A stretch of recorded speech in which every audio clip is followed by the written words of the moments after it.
Welcome to Discussions of Music, Healing, and Consciousness with your hosts, Chris Noble and Bill Protzman. On this podcast, Chris and I offer a spontaneous, ongoing conversation about how music is intertwined with healing and consciousness. Our first season helped lay the foundation and build some of the superstructure for what we want to do here in Season 2, where we'll be welcoming some intriguing guests, going deeper into ancient mysteries and wisdom, and cultivating your background knowledge and curiosity.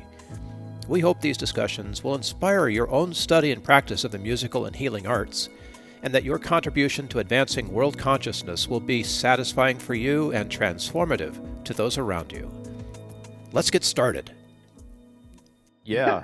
I was laughing because I'm like, wait, what are we talking about again today? What are we talking about?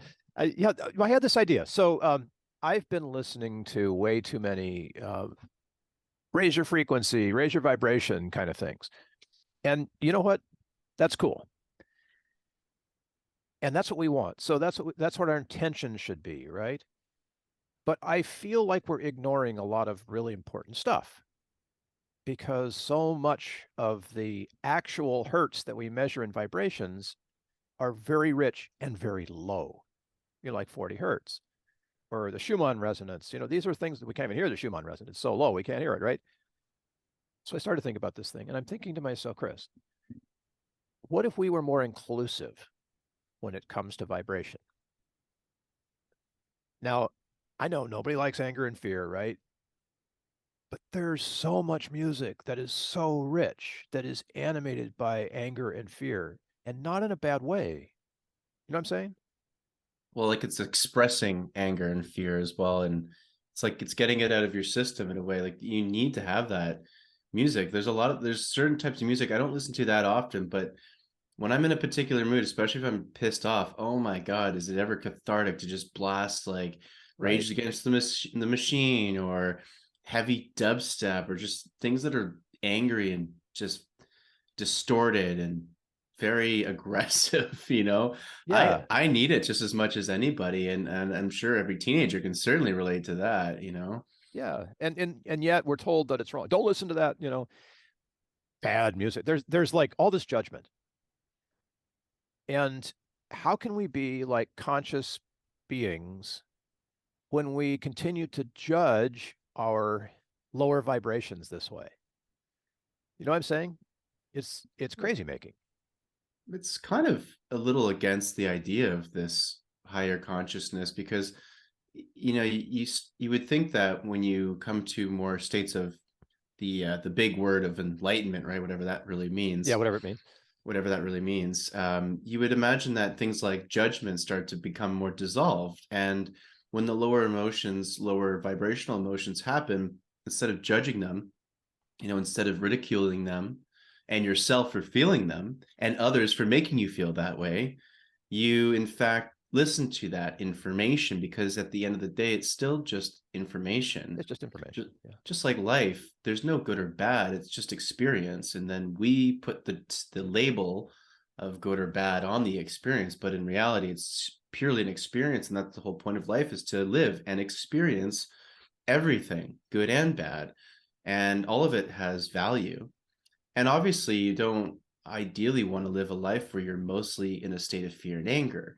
I mean, I know I don't. No. But to ignore it completely, I think, is an imbalanced way to go about it. Yeah. So you said something that's really important. I was sitting in a class. I was teaching a class, but I was sitting there because the class was having this conversation about negative emotions. And one of the people in the class said, just out of the blue, it's just brain chemistry. And everybody who was there immediately took a breath, because it is just brain chemistry, and it can make us feel really bad sometimes. And we don't enjoy that, right? Nobody wants to feel bad. No. But when you realize that this is just, flowing through you, and that emotions, whatever they are, feelings, whatever they are, tension, anxiety, all of that is flowing through you, and stopping it is not a good idea. Finding a way to let it flow just seems like, what you were saying about music. Just let that stuff flow. It doesn't become a problem until you get obsessed over it or, the only thing we have to fear is fear itself, that old quote.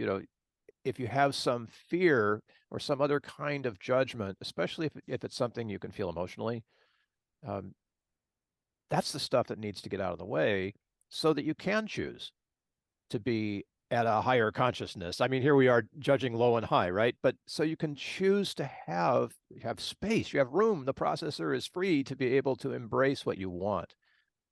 It's like continually saying the law of attraction practice is like, here's what I don't want. Here's all these ugly things that I don't want to come to me. I don't want these things. These are bad things. I don't want to have anything to do with these things, is attracting all that stuff Yeah. that you don't want. Yeah. You really have to focus the attention. So I'm being like sort of picky-uni about this and saying that judging a negative emotion is not skillful practice. Welcoming a negative emotion, I'm going to use the negative to make clarity here, but I'm not saying that they're bad or good. I'm just saying the things we don't want. Welcoming that stuff and just allowing it and experiencing it and, finding the beauty in it is something that's so easy with music. So an example of listening to these quote unquote negative emotions would be last week I was traveling through Malta and I had to use an ATM. First one didn't work, second one didn't work, third one didn't work, fourth one didn't work, fifth one finally worked. Got to pay for my my sandwich. Great, awesome. Checked my bank account and I looked and saw that all of the transactions that I tried to make were still charged to my credit card. Basically lost around $500. So I was pretty pissed off and I could feel all these lovely emotions boiling at the surface and I was just feeling it all. So I went to this park and I had a whole day planned, whole day kind of adventure planned, and it felt like a pretty big damper, mood kill had been put on that. So I just sat in this park for right, and I just sat in this park for a moment and just was like, okay, what am I supposed to do? What can I do here? Do I want to just be angry and try to keep going through my day and distract myself from this anger? Or should I just commit my day? Because on those times when you're really pissed off and just upset, and then other things kind of come up like old traumas, old insecurities, old stories and programs that I've been working on for so long that all of a sudden are being resurfaced again. And I kind of just in that moment was like, no, I need to go back to my Airbnb and I need to just do some self-care and I need to listen. I need to listen to these quote unquote negative emotions, but these stories and these parts of myself that are screaming and pissed off and want to punch something and throw something and have a tantrum basically. So I walked back and the hour and a half walk was therapeutic in of itself because I find physical exercise and exertions really good when you're feeling those intense anger emotions, upset emotions, frustration emotions. And I was listening to music, of course, on the way back, and I picked my more aggressive, my more angry, my more kind of music, and that was helpful and that was therapeutic. And then I got back to my Airbnb and I basically just sat on my bed and I let it all kind of come up instead of trying to push it away, instead of trying to, even sometimes we are taught these spiritual practices that, okay, get rid of your negative emotions, breathe it all out. And Right. while Yeah. I was still doing things like, breathing and being conscious of my breath and all that, but I wasn't trying to get rid of the emotions. Instead, I realized it was like an angry child. And instead of ignoring the child and just waiting for the child to shut up, basically, I was like, well, talk to me. Like, let's have a conversation. Let's have a dialogue. So I listened to these emotions and I spent quite a few hours listening to all of the stories and things kind of come up. And then after a couple hours, it started to dissipate. And then by the time the evening rolled around, I was in a pretty decent neutral state where I know in the past something like this would have triggered probably multiple days of anger, frustration, maybe multiple weeks it could have even bled into, to be honest, certainly back in the day for myself.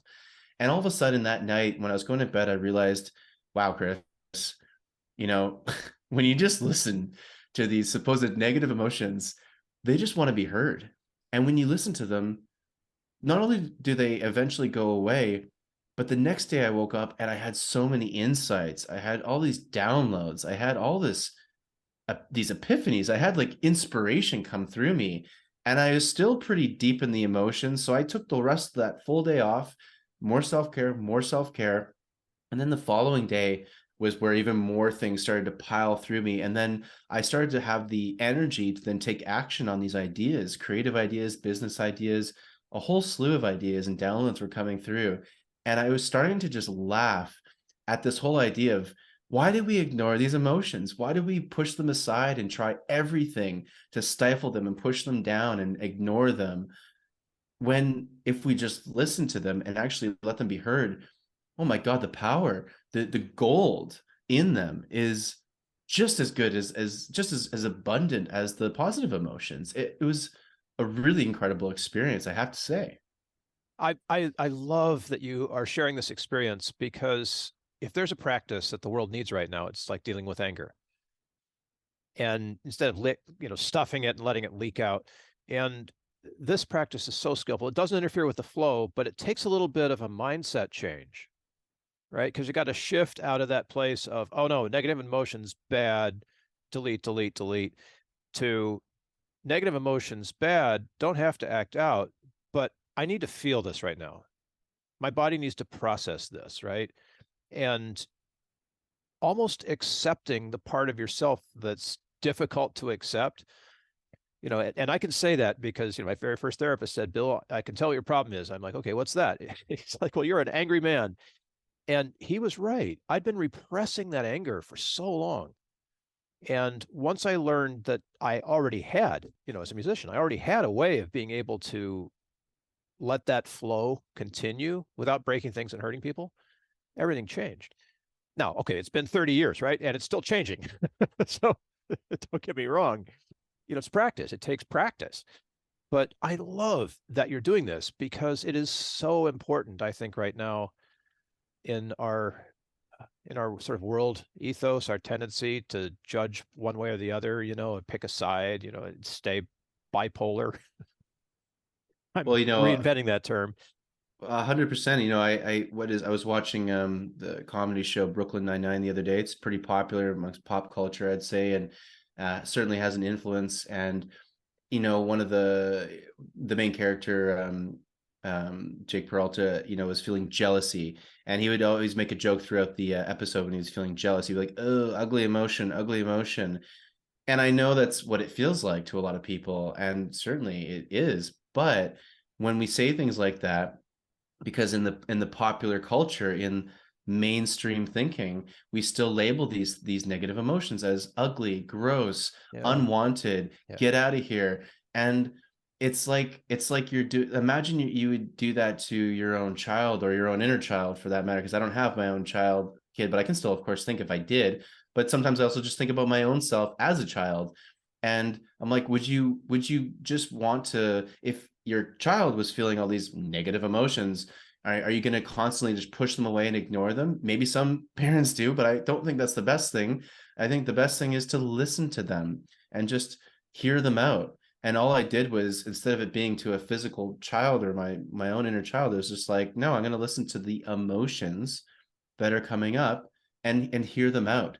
And oh my God, like, thank God I did, because again, the Right. gold in them, it's amazing what you can glean from that, for what you can get from a dialogue with these supposed ugly emotions. I am going to take this one step further. I want to talk about meditation for a minute. So David Lynch has made all kinds of amazing awareness of meditation happen. And thank heaven he's doing that, because the world needs this. One of the ways he's made that happen is in elementary school classrooms. So if a kid is acting out or whatever, now they have a practice where they put the kid, instead of in timeout, the kid meditates for 3 minutes. So um, here's my question, and let's see if we can unpack this. Meditation as an intervention seems ill-advised to me. If I were, and I'm going to say this because that kid and my household growing up, that was me. We didn't have timeout, but I would be like separated, made to sit alone in my house, not in school, right? This is my mom doing this, and given some task, right? Which is getting my head on straight, basically. Okay. To meditate, you've got to be in a mindset already that is ready to receive. And taking a prickly little kid like me, who's all, acting out and angry, and telling me, okay, Billy, do this meditation thing, there's a step missing in there. Do you feel that too? Oh yeah, 100%. Because meditation is just one of many tools, and to just throw everything to at the practice of meditation is like it's like anything. You can't just have one approach to this massive array of complexity that is the human psyche and the human condition, right? Right, right. So especially for anger, and especially with, I would say, in general, the male sex in Oh yeah. humans, like where men just get, and boys need a physical outlet for that Yeah. anger, and I'm sure many girls, many women do as well. And to sit and meditate and be still and quiet when you're just bubbling, and the energy is very active with anger and frustration and all that, you have to match that energy, and meditation is not matching it. Certain types of breath work might, and I would still argue not quite enough. I would go into the realms of physicality. Yeah. So what like when I was really pissed off, thank God I had a 2 hour and a half to 2 hour walk home, mostly uphill. I mean, I was sweating by the time I got back, big Yeah. time. My feet were super sore, and it was like I flopped down on the bed, and then I could actually meditate because I was exhausted from walking home. You need that. When I was a teenager, I had a drum set, and I would just come home from school pissed off at everything, and I would just turn on some heavy rock music probably and just play to that and smash my drum kit, much to the dismay of my aunt who lived below us and Yes. probably my neighbors. But things like that, I am a big believer in the physicality when you're trying to meet anger and frustration and those kind of emotions. I don't think meditation is going to cut it. Yeah. You're not ready yet. Um, I don't even know if, as pissed off as I was as a kid, I'll have to try this sometime when I get good and angry, see if yoga works. But I think it needs a more active kind of release when in that uh anger place for myself, you know, yeah, you could do a much more like a calisthenic type of yeah, yoga where calisthenics, it's, like a much more intense yoga could do it. hot But yoga. It's probably why that's so yeah, popular.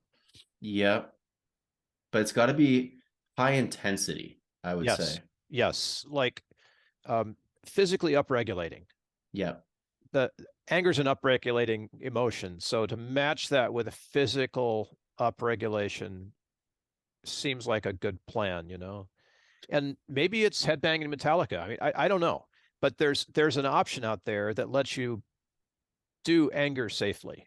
And please believe me, people, if you're listening to this right now, we're not advocating that anybody take their anger, go out and hurt things, break people, break things and hurt people. Um, the important thing here is that you find some way of connecting with that emotion that's physical, that lets you embody it, and then allow your physical body to process that so that you can get to the gold, unlock the stuff. Like I've had that same kind of inspiration too, out of deep grief. I've had amazing downloads when I allow it, you know, and that's so key right now in the world. Instead of suppressing all these things we don't want to feel, uh, let them play safely with a little self-care, obviously with a little music. Chris and I are going to be big advocates of that. This is not a time for sound healing, people. This is a time for self-work, right? This is why it's so important that you learn how to do these things and have practices, so that when it comes to you, you have the tools right now where you can go into your own private laboratory and process what you need to process there. Have a good song for anger, have a good song for sadness, have a good song for fear, and let that work on you. Just put it on repeat if you have to get yourself uh, to open yourself to the processing of that. Then when you're all processed, sit in silence if meditation is going to do it for you, or take a walk, do something creative, sleep. Allow yeah. the part of you to recover that needs recovery in a good way. Does that make A lot of sense? it makes so much sense, Bill. You're making me think now. It's like, of course, the big thing is it's individual. So everyone's got to find their own private laboratory. I love how you said Yes. that. And really, you have to experiment because we're all different. And so it's the song that is going to resonate with you is going to be specific to you. The activity that resonates with you, depending on the emotion, is dependent on you, the individual. So this is a real self practice where you're going to have to experiment, and you're really going to have to see what really is your intuition in those moments. A lot of the time as well, after finding a way to move through some of whatever the emotion is, a lot of the time what I'll find is have an early night, like just go to bed, reset, like just Yeah. reset it all. A great way is honestly just to either take a real long nap or just go straight up to sleep and just kind of cap off the day there and be like, all right, we're gonna restart. It's like when we're having all these technical issues before we were recording this podcast today for the listening and watching audience. We had so many technical difficulties for whatever reasons today. And one of the things we had to do, of course, which is the go-to in all tech, issues, is reset. Just Yep. turn the computer off, turn it back on again. And that is a great thing to do for the human body, mind, and soul. So I recommend that too. But you're getting my gears going, because it's really making me think that every emotion can have a very particular modality and tool set that we can incorporate. So a Sure. specific type of music that's going to really work, but then also a particular practice. So it might be sometimes with sadness, a nice gentle yoga could be really nice, because it's not full-fledged meditation, but it's a form of movement. And sometimes a lot of that grief needs to be moved physically out of your body. Maybe it's bawling your eyes out for about 30 minutes and then going for a really nice walk in nature or something, where again it's the physicality, it's not too heavy, but it's of course there's so many medicinal properties in nature that you're just going to absorb anyway through that. The list goes on and on and on, but it's making me think like anger, sadness, grief, all of the things that we typically would consider challenging emotions, feelings and emotions that stop us in our tracks usually and make us have to rejig our day a little bit. There's lots of things that we can do, and I think they're all specific to the emotion and to the individual. That's really interesting that Yeah, you I'm kind of. I'm completely with you on that. Yeah. And we know this through psychedelics. Psychedelics work on everyone differently. Yeah. And maybe we're only able to see that now because we're ready, like as a society, to embrace that fact. But here we've been developing medicines for thousands of years. And, in many ways, Asia is far ahead of the Western world when it comes to preventive medicines. But even in Asia, there's this the objective over there is to help you find the right combination of things that work for you to stay well. And so Asian doctors are expert in looking to see how you're responding to your environment and then adjusting the supplements, the medications that you use based on how you respond in the environment. That's different for everybody. It's not two aspirin and call me in the morning. That's so Western. And does aspirin work? Well, yeah. I mean, if you take a big enough hammer, you're going to you'll be able to drive the nail, right? It'll drive any nail that we throw away, 80% of the nails, right? And okay, so we're doing all right. Somebody said the other day, when it comes to surgery, I'd rather be cut in the West, but when it comes to healing and wellness, sign me up for anyone in the East, right? Yeah, and that's the majority of our issues are. I mean, yeah, acute medicine, surgery, all that stuff. Yeah, the West is fantastic for that. Emergency stuff, great. It's amazing. Almost everything else, it's pretty terrible. It's Yeah. pretty terrible. There's no preventative measures taken. And you know, you said environment when you're referring to the Eastern, philosophies of medicine and holistic medicine, certainly. And that's a big thing too. It's not just the remedies and practices that are going to be beneficial for the individual, but your environment plays a huge role too. Yes. Where are you living? Where do you sleep at night? Who are you surrounding yourself with? What kind of people do you surround yourself with? What's your community like? What are you consuming the news on a regular basis? What information and media and entertainment do you consume on a daily basis? All of these questions are to do with your environment, and they play a massive role. I've heard things like you really are the sum of the 5 people you spend the most time with, and things of that nature, where it's like, who are the people, what are the places that are you're surrounding yourself with, and I guess the kind of environmental energies that you're going to be, you know feeling on a daily basis. That's something to consider as well. If you're always feeling frustrated, maybe on a pretty regular basis, maybe you want to look at your environment. What's your work situation? What's your career situation? What's your relationship situation? What's your friendship and community situation? Family? Like, ask yourself those questions, and that might lead you as well to perhaps some epiphanies of what you could start to subtract or add to shift that environment. And that could actually have a huge impact as well on your well-being. We're so diagnostic in the West. We tend to look for things that we can cut out, like the media fast that is fashionable right now. But if you were consuming the right kind of media that really supported you, why would you want to take a break from that?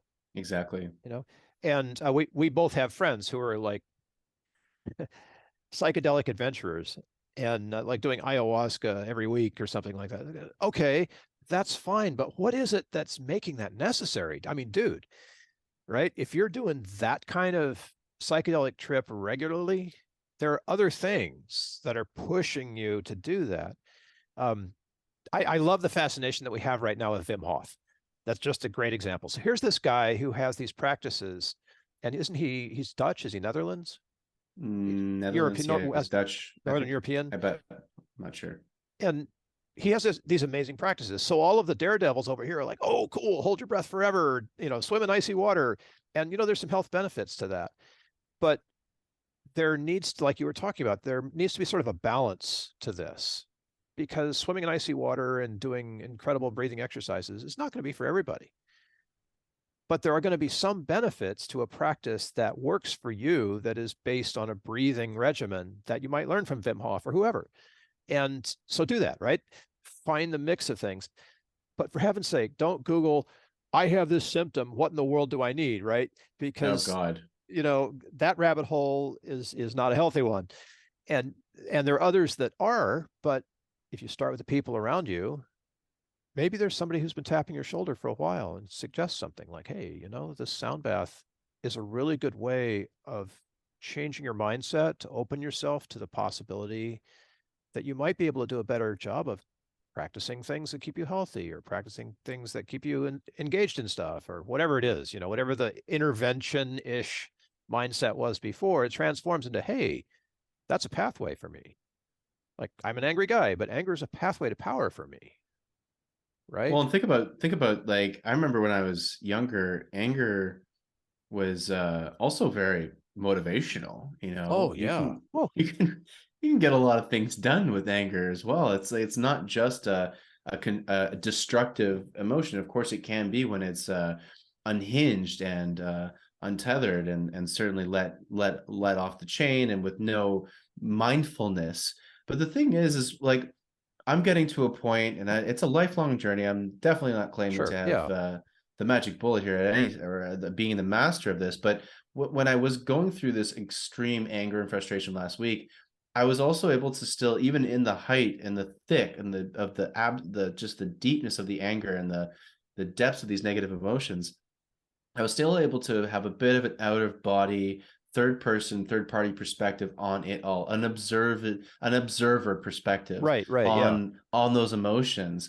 And that in and of itself is helpful. So then you can continue to feel what you need to feel, but you're removed just a little bit. So you're not going to do the really destructive things that you maybe used to do in the past, but you can still channel it and come up with not only just great ideas, epiphanies, things like that. But I remember when I was younger playing competitive hockey, I would get really pissed off. And sometimes, every time I got pissed off, I would always like score more goals, be more productive, Right. and usually like lead the team to victory somehow. And it became a running joke on my team sometimes, where my coach would be like telling the players, like, can you just piss him off? We need a goal right We need the now. power.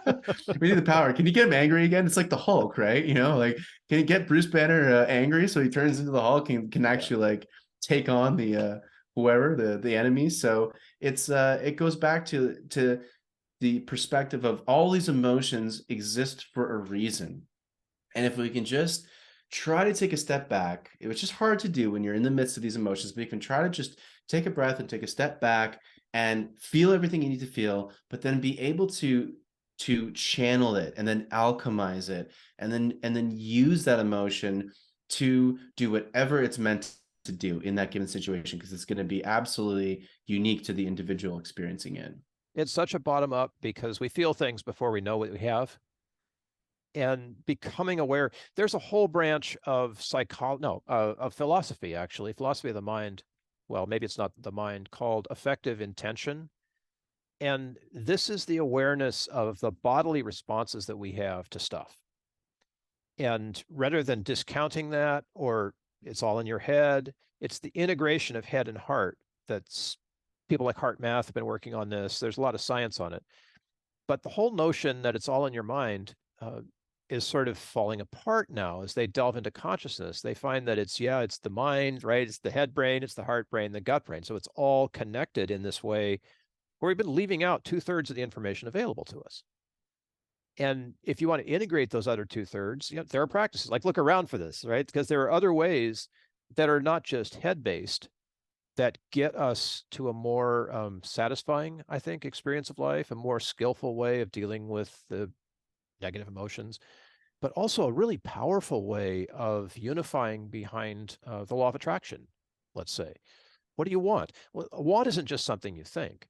Like a desire, people say, what do you want? They point to their heart, or I feel in my gut that this is what I need. Like there's other more visceral parts of desire.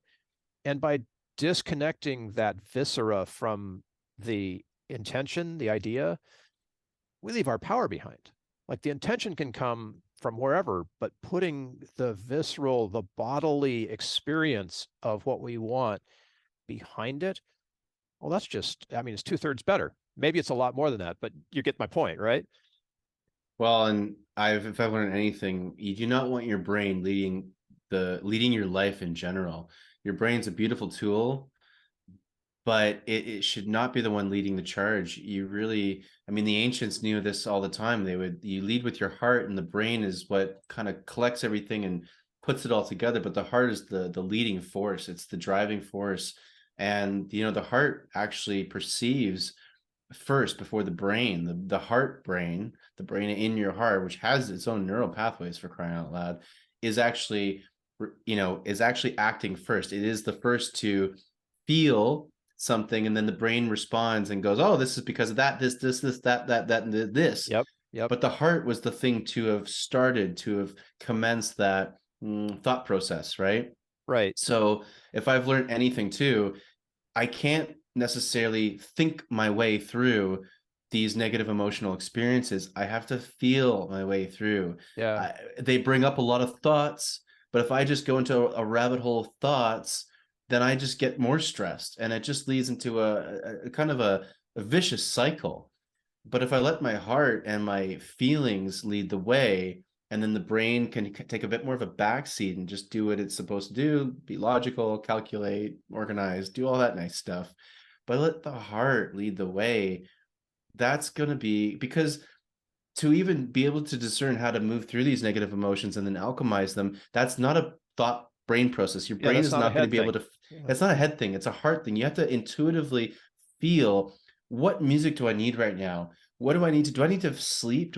That's not going to be a brain thing. Your brain's going to go based off of past experiences and all the things it's heard on podcasts and news and all these other outlets. It's going to feed you all this information, but it's like, no. You don't know what I need. My heart knows what I need. I'm going to listen to how I feel, and then my brain can figure out how to do that after the fact. As you've just pointed out, human beings are set up to do this. One of the amazing things that makes us human is that we do this stuff.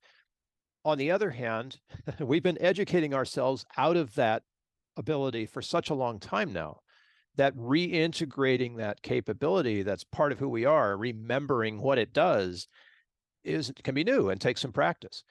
And I'm convinced that's why people are responding to sound baths right now and music healing and all of that. It's a hunger that we've not fed ourselves for a long, long time. Maybe 3 generations haven't had music in public school in America. I don't know how it is in other parts of the world, but this turning away, and you can see people turning back to it now. Like the Gen Z fascination with classical music. It's incredible to me. Like they're looking for music that's rich, that does something that their other music isn't doing. What does classical music do that's so different? Well, listen to it and find out, for yourself, because I can't give you the answers. It's going to come from within, but you are already, as a processing engine, ready to respond to that.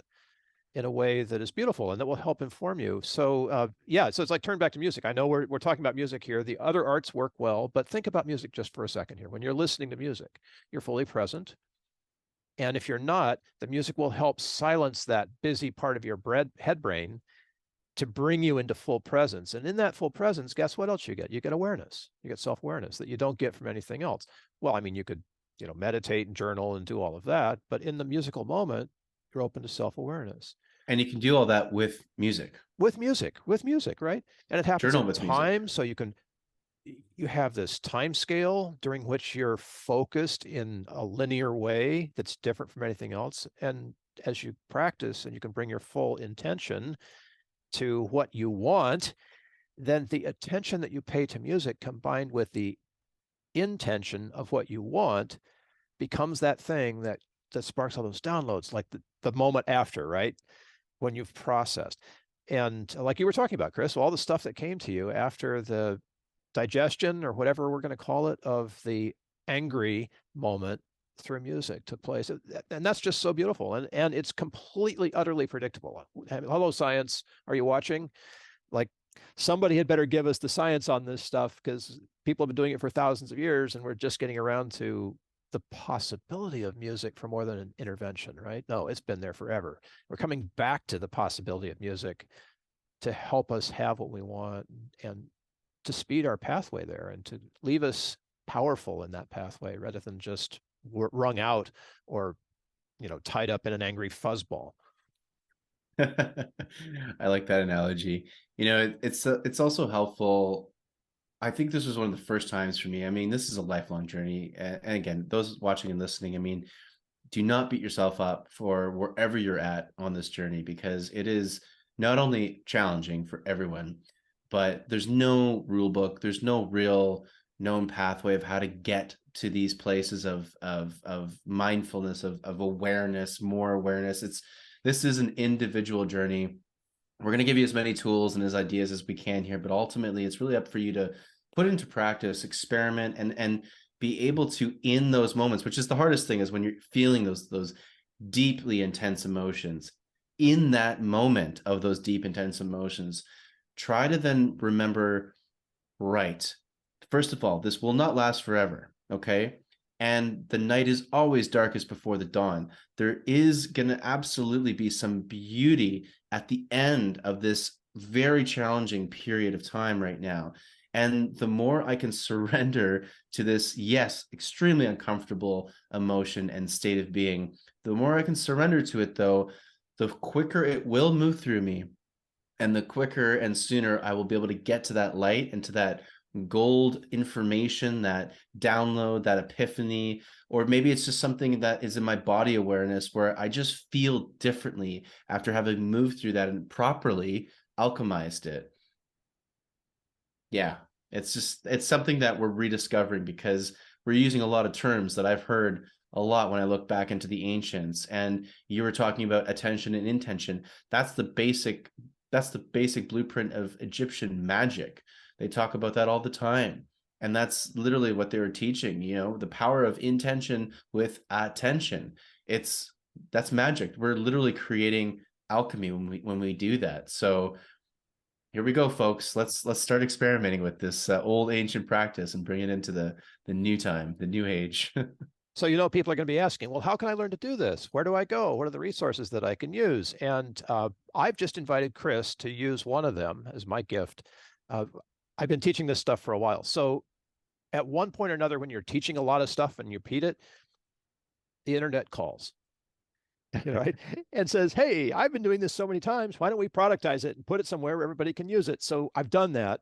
And Chris, I can't wait. I don't know why it took me so long to invite you to this, but the Musomorphic Quest is out there and it actually teaches you how, through experience, you can learn how you feel, start to connect intelligently with music that really feeds you in those times and gives you a pathway.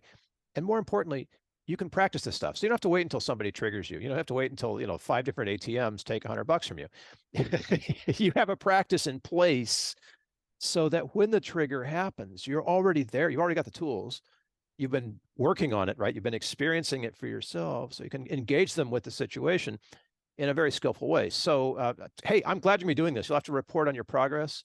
And anybody who wants to check it out, quest.musicmorphic.com. Of course, we'll put in the show notes. But it's such a fascinating thing to watch people come alive to what they can do with music. It's like, whoa, seriously, Bieber does that, right? And it's like that. It's like, and you watch people's jaw drop, but it absolutely is true because, as you said, it's the music that connects you with that moment is like a power tool that you can use to unlock all of the stuff that we've been like seriously from childhood educated to stuff, right? Unless you're on a hockey team. And then use that anger. Use it. Right. And No, isn't that skillful, it's right, dude? It's just anger and in sport, you learn how to channel that stuff. oh, it's fantastic. That's why I go back to with the intense emotions, you got to have physicality. Physicality is an absolute must, at least for rambunctious, angry guys like we certainly were back in the day. Yeah. And certainly I can still feel elements of that surface even now. When I was feeling that intense emotion last week, I was like, wow, I really want to punch something right now. I won't, but I can feel it. And now I can control it, which is great. I couldn't when I was younger, and that got me into a lot of problems. And now with the mindfulness, that's the big difference is with mindfulness and with that observer perspective, we can finally have a bit of breathing room in between the emotion and the observer, our consciousness, and just enough of that space is everything to then be able to listen to that emotion, have a bit more of a dialogue rather than the emotion just takes you over and like possesses you. That's the main difference. When you can observe a little bit more, just a little bit, just back off a little bit from it. That's when you can start to really get the magic of this alchemical process. Of how it works. I love that it's alchemy. I can't find a better word for it, digestion. But alchemy is really there because what looks like a lump of coal, burning in your gut becomes this magical golden power. And I don't know how else to say it. We just don't Well, have words. that's what alchemy, in the pop culture got twisted into just this one idea of turning like, lead into gold or coal into gold. But it really was the practice of alchemizing all these aspects of your being, of yourself, to become a higher version of yourself. The It is a ancient metaphor. It's a metaphor. It's a freaking metaphor. And it's literal too. You can do both of these things. Yeah. But with the metaphorical side, the ancients have always talked about the whole purpose of this life is to continuously alchemize and grow and expand and grow and expand your awareness, your consciousness, so that the idea in their eyes is so that you don't have to continue to incarnate on this planet in this human body, that you basically upgrade in this video game known as life to such a degree, like, all right, game over, we're good, we're done, we've reached the top level. I'm fascinated by this moment in history because so many more people are awake now than there were 3 years ago, 4 years ago, wondering if there's something more, if there's something better.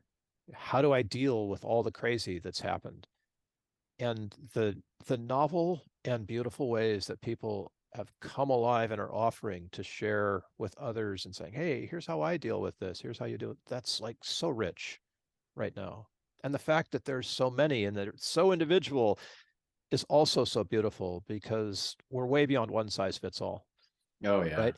And so many different experiences are just popping up all over the world. Who are the kids? I remember Malala from India. She's just inspired so many people. Greta, a kid, has inspired so many people. I mentioned Bieber earlier, but he got started. Look at Taylor Swift right now. There's this brand new Grammy's Best New Artist is a jazz singer, for heaven's sake. And these are people with following, and we're talking music here, but they're not alone. There's people who are influencing in a gentle and novel way that are changing the world right now. And it doesn't take too much effort to find out who they are after you start that media diet. They kind of pop up, right? You kind of become aware of them in beautiful ways. And if nothing else, I mean, that's what we're doing here, right, bro? It's about offering some other ideas into a very rich, ideal-filled place, but one that is that echoes, let's say, the ancient ways that music helped people stay centered, stay aligned, stay sane, stay engaged, stay healthy. These are wellness practices. These are beautiful tools that have been around for so long. And here we are, you know, able to offer them in some crazy way that non-musical people don't have the ability to do, but I feel calling to do that, you know, and just to say, hey, this is possible. Give it a try. You can't hurt yourself. What do you want to be, more No. angry? You're just as angry as you're going to be. We're not going to make you any more angry or more sad or whatever, but we're going to give you a landing zone for that by allowing you to connect those emotions that are going to pass. They're just chemicals with a way that for thousands of years people have been minding themselves in that difficult place, you know, with the music that ultimately heals. Yeah. I mean, that's really what we're doing, is we're sharing our life experience in a sense. Just these podcasts are beautiful for that. It's why I love creating podcasts, and I love listening to podcasts. And for our beautiful listening and viewing audience, this is a great opportunity too for you guys to share your experiences with us. We're streaming this all over the place, so if you can message us on any of those platforms, do so. But certainly YouTube's a great one for comments and letting us know what you think of not only these practices, but what are your experiences? Because as we've been harping on this whole time, it's so individual. We'd love to hear what you have come across and what things have worked for you, because that's the way we all progress. We're going to give our 2 cents. We're going to give our practices and ideas on the show here, but it goes well beyond that. With the feedback we can have from you beautiful folk, letting us know, and then of course the other people that can read these comments will also learn more from that. I mean, a lot of the time some of my research has gone in from YouTube comment reading. Like, I'll just go through and read a bunch of comments, and I'll get some amazing bits of information to follow up on. So that's really what we're doing here, and we'd love to encourage you to do the same. Just share your story and your experience with all this for the rest of the world, because it's that pebble in the pond analogy. It ripples out into an infinite stream of consciousness that we can all learn and grow from. So that's why we do what we do here. Slightly different topic, but you've been roaming around Greece and the Mediterranean. Are we going to get to see any of what you're working on Ancient Mysteries? Oh yeah. I'll be posting some stuff pretty soon. That's more recent to what I've been doing on Ancient Mysteries on Earth. You can check that out on my YouTube channel. Nice. For sure. Yeah, looking forward to that, because I mean, if nothing else, the cool thing about you, Chris, is that you're so connected to like the ancient stuff that informs your art today, and to bringing us sort of collectively as much as we can into awareness of that by offering the old as well as the new, right? And believe me, folks, the old stuff, if you haven't had a chance to check it out, Ancient Mysteries Unearthed. There's a mouthful for you. Yep. But it'll be in the show notes. But do take a look at that, because some of the things that we as a civilization did thousands of years ago are awfully relevant right now. Oh my God, Ways so relevant. so practically relevant. It'll blow you away. There's Thank my you, plug, Bill. man. I appreciate it. It really, I created it for a lot of reasons, but one of the main reasons is to take the wisdom from the past and integrate it into the present, because that is lots of stuff we're doing now has already been done. So why not get a head start and just go back to the source of it all and see what they were doing? And that's really what a lot of the videos I present on that channel do. And there's lots of stuff. We get into sound levitation technology that they may have been using in the past. Yes. I mean, wow. There's just so many incredible things that my God, so many incredible things that they were doing here. I'm now in Malta, and there's these temples where one of them, you can stand in one area and speak a normal volume, and your voice will be carried perfectly throughout the entire temple complex, as if it's a modern day PA system. How in the hell did they do that? We don't know. And so these are just the tip of the iceberg of things that we can learn from ourselves. They were no different than we are, exactly the same as we are today. And why not just get a head start and just steal a little idea from the past? Sure, why bring not, it into right? the present. Why not? Hey, you could try it out. If it works, go for it. If it doesn't, there's plenty more ideas where that came from, right? Oh yeah, absolutely. And hey, if it works or if it doesn't, share a comment. Say, hey, I tried this thing and this is what I found, and I have these questions, and see if the community will respond to you in a way that helps lift you up and move you forward. Yeah, and try the, the music morphic quest, is it not, right? Yes, The link yes. that Bill's going to provide for you in the show notes, because I'm going to try that out soon. And I'm really excited because, again, there's just so many outlets, so many tools that we have access to in this beautiful modern age with the internet and all that. Why not take advantage of it? Check it out. Let us know what you think. I'm going to let Bill know what I think soon enough. And I'm really excited. Thank you so much for that gift. I Oh, really you bet. appreciate that, Bill. It's my pleasure. Don't know why it took me so long to. Let's wrap. I'm feeling like we've got a show here. Yeah, me too. That sounds great. If Thanks you're everybody listening, for if you're listening and feel like we didn't, then let us know about that. absolutely. But as always, stay kind, stay curious, everybody, and we really appreciate your energy here. So we'll see you in the next episode. Aho. Aho.